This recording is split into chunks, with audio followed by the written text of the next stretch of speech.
말라기서 2장입니다. 두 번 나눠서 하겠습니다. 1절부터 9절 말씀을 가지고 우리가 하나님의 은혜를 나누도록 하겠습니다. 말라기서는 지난 시간들에서 말씀드렸습니다.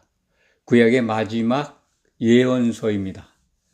그 예언서가 우리가 살펴본 바와 같이 제사장들의 부패, 타락, 불의한 제사장들을 아주 질책하시면서 돌이키라고 야단치시는 하나님의 말씀이 기록되어 있습니다. 오늘 본문 말씀 속에서도 이어지고 있습니다.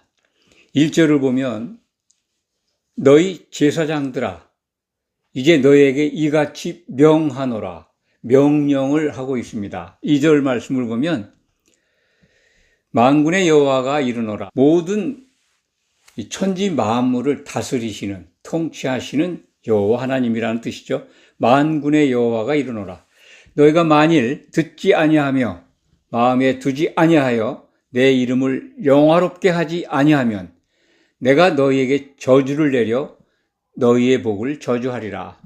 내가 너희의 복을 저주하리라. 그 다음 문장이 내가 이미 저주하였다라고 하는 말씀이 있습니다. 참 놀랍죠? 이미 저주를 하셨어요. 이 선지서를 주실 때 제사장들은 저주를 받고 있습니다. 결국은 끝내는 이들이 제사장에서 제하여버립니다. 제사장직에서 제사장 노릇을 못하게 되죠. 그것은 이제 예수님 오신 다음에 신약시대가 이루어지면서 제사장이 없어지죠. 성전이 파괴됐고 한마디로 제사장들 할 일이 없어집니다. 근데 예수님이 오시기까지 이때로부터 한 430년 정도, 평균 415년에서 30년 사이라고 하는데 말라기가 쓰여진 시기가 주님 오시기 415년에서 430년 사이다 이렇게 추정을 하는데 그때 이미 제사장들은 그 직을 박탈당한 거나 마찬가지입니다. 저주를 하셨다고 그러잖아요. 3절 말씀을 보면 보라 내가 너희의 자손을 꾸짖을 것이요 너희의 자손 당시의 제사장들 뿐만 아니라 그 후에 나타날 제사장들 레위의 후손들이죠. 그들을 꾸짖을 것이요 똥 곧 너희의 절기의 희생의 똥을 너희 얼굴에 바를 것이라. 참 모욕적이죠. 이렇게 제사장들에게 저주를 퍼부시는구나. 절기 희생의 똥이라는 게 절기 때마다 번제물을 가져오지 않습니까? 짐승, 소, 염소, 양을 가져오면 그것을 이제 태워서 드리는데 그 짐승의 똥을 제사장들 얼굴에 바르겠다는 거죠. 그러니까 그 다음 말씀이 그것이 어떤 건가를 우리에게 일러줍니다. 그것과 함께 제하여 버림을 당하리라. 제한다는 거예요. 그러니까 본질적으로는 아마 생명책에서 이름이 지워지는 것 아니겠습니까? 제한다는 게 제사장에서 제사장직을 박탈하는 것뿐만 아니라 하나님의 책에 이름이 없어진다. 저는 그렇게 이해를 합니다. 4절 말씀입니다. 만군의 여호와가 이르노라 내가 이 명령을 너에게 내린 것은 레위와 세운 나의 언약을 항상 있게 하려 함인 줄 너희가 알리라. 레위는 그러니까 제사장 가문이죠. 성막에 이 하나님의 일을 대제사장을 도와서 성소를 섬기는 일, 그 역할을 하는 자들이 제사장들입니다. 레위 지파 후손들만 그 일을 담당하게 하셨습니다. 그래서 레위와 세운 언약이라고 하는 건데 이 언약은 그것은 모세에게 주신 이 십계명과 율법입니다. 모세도 레위 지파거든요. 레위의 후손입니다. 또 대제사장 아론, 레위의 후손이지만 또한 그 모세의 형이기도 합니다. 아론이 최초의 대제사장이 되죠. 기름 부음을 받습니다. 하나님으로부터 모세를 통해서 기름 부음을 받죠. 그 세운 언약, 바로 이 십계명 생각하시면 됩니다. 언약궤라고 그러죠. 성소에, 지성소에 이 법궤가 있는데 그 법궤를 언약궤라고 합니다. 언약궤 속에 모세에게 주신 십계명 돌판이, 두 돌판이 담겨 있죠. 물론 다른 아론의 쌍난 지팡이하고 만나를 담았던 항아리도 법궤에 들어가 있었습니다. 핵심은 십계명이죠. 그것이 바로 레위와 세운 언약입니다. 그 언약이 항상 함께 있도록 여호와께서 지금 제사장들에게 돌이키라고, 여호와의 말씀을 들으라고 지금 말라기 선지자를 통해서 선포하고 계신 겁니다. 5절 말씀, 레위와 세운 나의 언약은 생명과 평강의 언약이라. 평강이라고 하는 것은 하나됨이라고 했습니다. 이스라엘 백성들이 모두 하나님과 동행할 수 있도록 주신 언약이죠. 명령을 지키면 하나님과 함께 하신다는 거죠.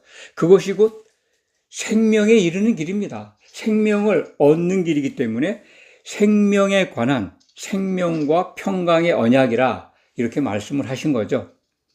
이것을 그에게 준 것은 곧 모세로 이해하시면 됩니다. 모세와 아론, 그 레위 후손 제사장들에게 주신 것은 그로 경외하게 하려 함이라.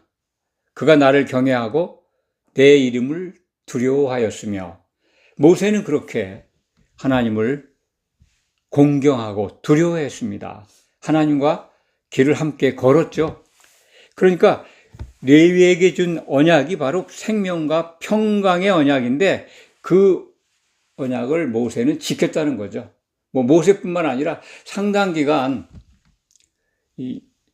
하나님이 주신 십계명과 율법을 이스라엘 백성들은, 특히 제사장들은 지키려고 애를 썼고 백성들에게 그렇게 가르쳤습니다.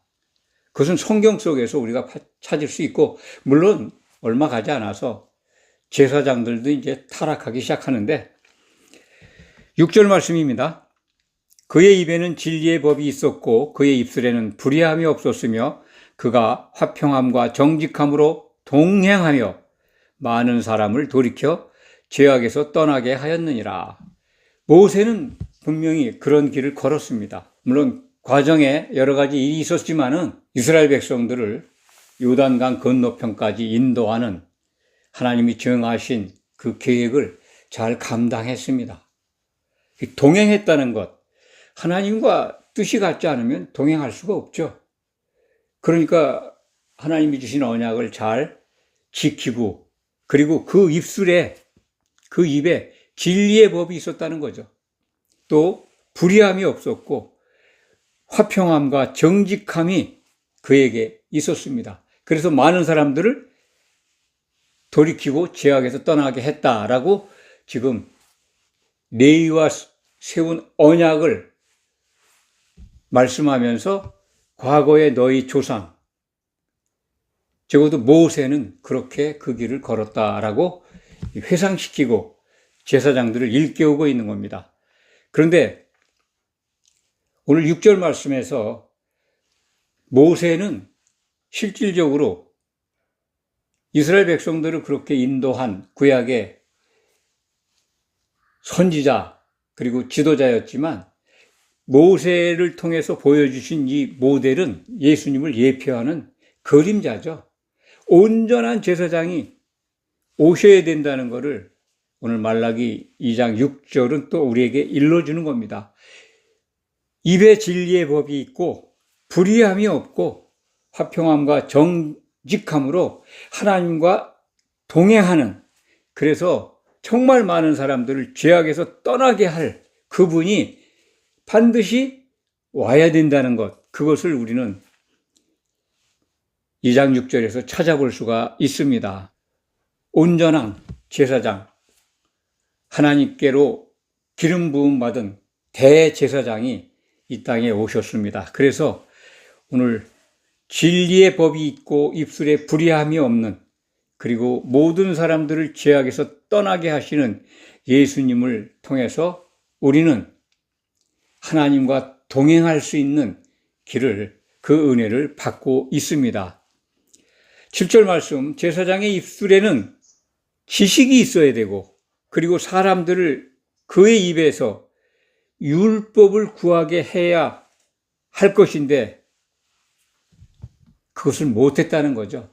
얼마나 진노하셨으면 제사장들 얼굴에 똥을 발라가지고 제하여 버린다고 말씀하셨을까? 이게 우리가 상상이 갑니까? 그러니까 하나님께로부터 떨어져 나간다는 거죠. 오늘날 우리는 오늘 이 말라기서 2장에 기록되어 있는, 특히 1절에서부터 9절까지 말씀을 통해서 보면 제사장들에게 지금 경노하고 계신 여호와의 말씀, 그 속에 담긴 하나님의 단호한 계획, 그것을 우리가 찾아볼 수 있지 않습니까? 신약시대의 제사장이 누굽니까? 그걸 아셔야죠. 우리는 제사장이라고 알고 있잖아요. 교회로 부름받은 성도들은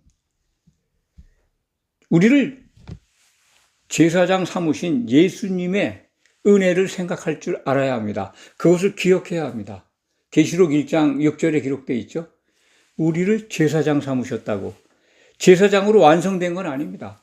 제사장이 돼서 제사장 노릇을 하게 될 때가 오죠. 그거는 천년왕국 시대에 대제사장 예수 그리스도와 우리가 함께 그의 나라를 통치하게 됩니다. 그때 제사장 역할을 하게 되겠죠. 지금 제사장 신분으로 우리 부름을 받았습니다.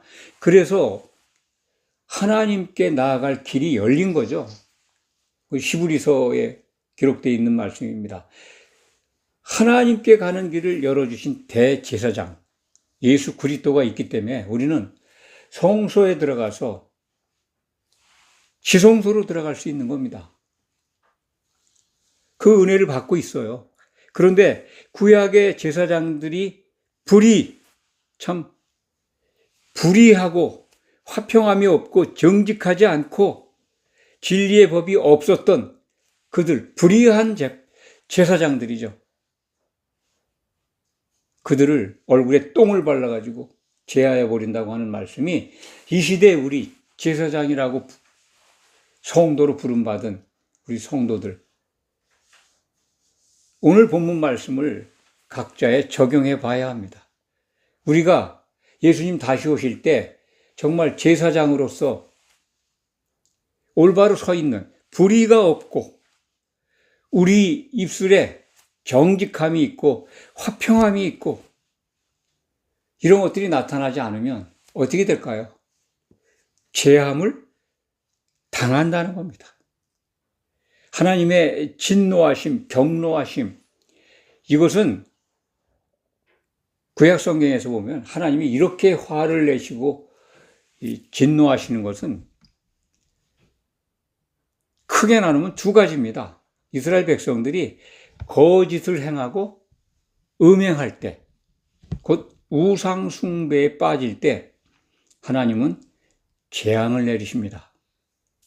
이 레위와 세운 이 평강의 언약, 이 부분을 한번 구약 성경 민수기 25장을 통해서 한번 우리가 살펴볼 필요가 있다고 봅니다. 이스라엘 백성들이 처음에 이제 출애굽한 다음에 모세가 시내산에 올라가서 십계명과 율법을 받을 때 모세가 안 내려오니까 이스라엘 백성들이 금송아지를 만들죠. 금송아지를 만들어가지고 그것을 여호와라고, 금송아지가 신이라고 섬기고, 먹고 마시고 놀 때 모세가 내려와서 그 돌판, 먼저 받은 십계명 돌판을 깨트려 버립니다. 던져서. 그때 이스라엘 백성들이 음행이죠. 하나님의 진노가 임해서 참 레위인들을 통해서 많은 이스라엘 백성들을 죽게 합니다. 하나님께서 그렇게 죽이라고 하셨어요. 또 두 번째는 이제 민수기 25장 말씀인데, 미디안 여자들하고 이방 여자들하고 놀아납니다. 이스라엘 남자들이. 그것은 이제 발람이 꿰인 발람의 속임수에 빠져가지고 그렇게 음행을 하게 되는데, 미디안 여자들이 이뻤나 봐요. 많은 이스라엘 남자들이 그들과 가서 음행을 하고 그들이 경배하는 바알신, 이방신이죠. 이방신에게 절하고 음식을 같이 먹고 흥청망청 놀아납니다. 그때 여호와의 아주 대단한 진노가 임합니다. 연병이 나서 그냥 하루에 24,000명이 죽습니다. 연병이 발생해서. 그런 상황에서 이 아론의 증손자죠. 비느하스라고 하는 제사장, 그가 그 음행한 남자, 이스라엘 남자 중에 그렇게 이스라엘 백성들이 막 참 재앙에 빠져가지고 울고불고 그럴 때 뻐젓이 미디안 여자를 데리고 이스라엘 장막으로 들어옵니다. 자기 장막으로 들어가는 게 사람들이 봅니다. 그때 그 비느하스가 창으로 그 남녀를, 미디안의 딸과 이스라엘 백성 뭐 족장쯤 되는 그런 사람입니다. 이름까지 나와요. 민수기 25장에 보면. 그를 창으로 찔러 죽입니다. 그때 여호와께서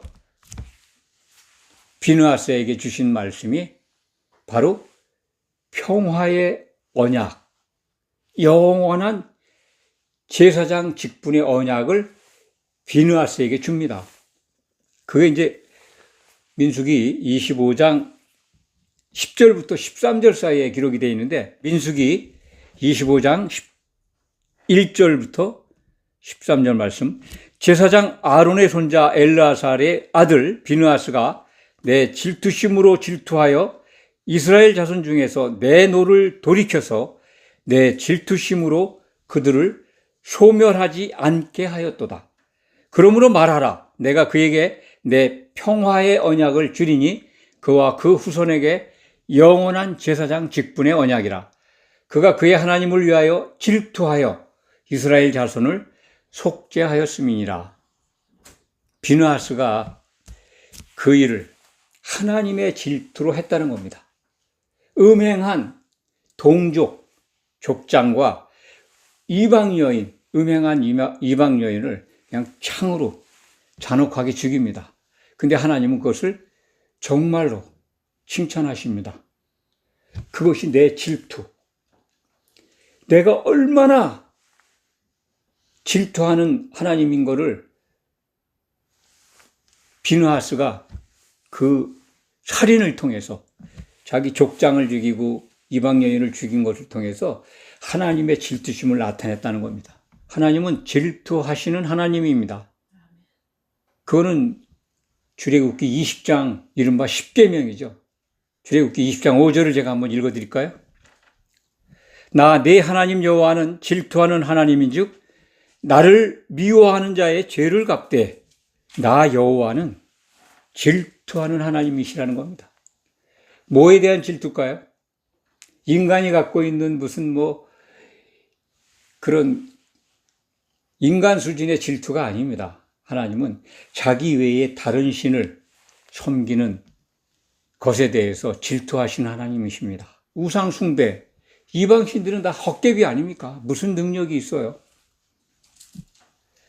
참신은 여호와 하나님뿐인데 인간이 어리석어서, 이스라엘 백성들도 그 율법을 받았는데도, 하나님의 말씀을 받았는데도 그렇게 이방들이 섬기는 우상을 경배하고 절하고 음행을 하는 겁니다. 구약 성경에서 음행은 남녀 간의 육적 음행도 있지만은 가장 큰 음행은 우상을 섬기는 겁니다. 하나님 외에 다른 신을 섬기는 거예요. 다른 신을 섬기고 그들과 놀아난 것을 비느하스가 하나님의 질투심으로 다른 신을 섬기다니, 그것을 그래서 창으로 찔러 죽인 겁니다. 비느하스가 내 질투심으로 질투하여 이스라엘 자손 중에서 내 노를 돌이켜서 그들을 소멸하지 않게 했다는 겁니다. 이스라엘이 소멸되는 지경에 갈 뻔했는데 하나님의 질투심을 나타내서 이스라엘 백성들을 구해줬다는 겁니다. 그래서 연병이 그치죠. 24,000의 그 사람들이 죽고 난 다음에 연병이 그쳐요. 그 말씀이 기록된 겁니다. 민수기 25장 10절에서 13절 말씀의 내용을 소개해 드렸습니다. 이 미혹한 자, 그 발람이죠. 발람이 꾀를 내서 미디안 사람들한테 힌트를 준 거예요. 발람의 꾀를 따라서 이스라엘 백성들을 미혹한 미디안 족속들은 멸망합니다. 진멸합니다. 남자들은 다 죽입니다. 여자들, 결혼하지 않은 여자들만 살려서 그들이 노비로 삼습니다. 그러니까 아주 미디안 족속이 아주 참혹하게 보복을 당하죠. 그때 그 꾀를 냈던 발람도 죽임을 당하는 것이 이 민수기에 기록이 되어 있습니다. 하나님이 사랑이시다. 하나님은 참 은혜를 주시는 분이다. 교회의 모든 가르침이 다 그렇죠. 하나님이 질투하시는 분이다 라고 하는 건 하나님이 질투를 하셔? 사랑의 하나님이? 그런데 질투하신다는 말씀이 기록되어 있지 않습니까? 그게 변하셨을까요? 신약 성경에 보십시오. 우상숭배, 음행을 얼마나 사도들이 엄격하게 금지하고 있습니까? 우상숭배, 탐심이라고 그러잖아요. 성도들이 교회가 탐심 가지고 있는 게 우상숭배라고. 그러면 엄격하게 구약의 기준을 적용해 보자고요. 탐심, 우상숭배, 음행이야. 세상 걸 좋아하는 거잖아요. 세상에 있는 거 너무 좋아해요. 교회가, 성도들이. 그렇다면 음행하는 겁니다. 우상 숭배하고 있는 거거든요. 말라기서에 기록된 걸 적용하면 얼굴에 똥을 칠해가지고 제해버린다는 거 아닙니까? 하나님의 책에서, 생명책에서 지워버린다는 거예요. 이것을 심각하게 받아야 합니다. 구약 성경에 기록된 것, 선지서가 예언한 것, 그래서 그렇게 됐대. 제사장들 이걸로 끝이에요. 그들이 돌이켰습니까? 돌이키지 않았습니다. 그들은 제사장 직분에서 떨어져 나갔고 필요 없는 레위 지파가 소멸했죠. 없습니다. 유대인 자체가 이제는 자칭 유대인들, 요한계시록을 보면 사단의 회당이라고 그러잖아요. 그리스도 밖에 있으면 다 사단의 회당입니다. 이제 우리는 새로운 질서 속에서 예수 그리스도의 피로 이제 제사장으로 부름받은 거죠. 주님이 다시 오시면 그의 나라를 함께 통치하기 위해서는 온전하게 제사장들이 가져야 될 덕목이 있잖아요. 우리가 성도로서 진리의 법이 우리에게 있어야 됩니다. 예수 그리스도의 법이 우리에게 있어야 됩니다. 그 법은 예수님의 모든 말씀이 기록된 신약 성경에 있고 그거의 핵심은 새 계명이죠. 서로 사랑하는 것. 그것을 우리가 지키지 않고 하나님은 사랑이시다. 그리고 기도하면 복을 주신다에 빠진다면 얼굴에 똥을 칠해서 이름이 제거당할지도 모릅니다. 생명책에서 이름이 지워질 수도 있습니다. 오늘 본문 말씀을 적용하면 그렇습니다. 지금은 은혜의 하나님, 사랑의 하나님이시지만 주님 다시 오시면 그 질투의 하나님의 기준에 맞지 않는 건 심판을 받고 탈락하게 됩니다. 기억하시기 바랍니다. 기도하겠습니다.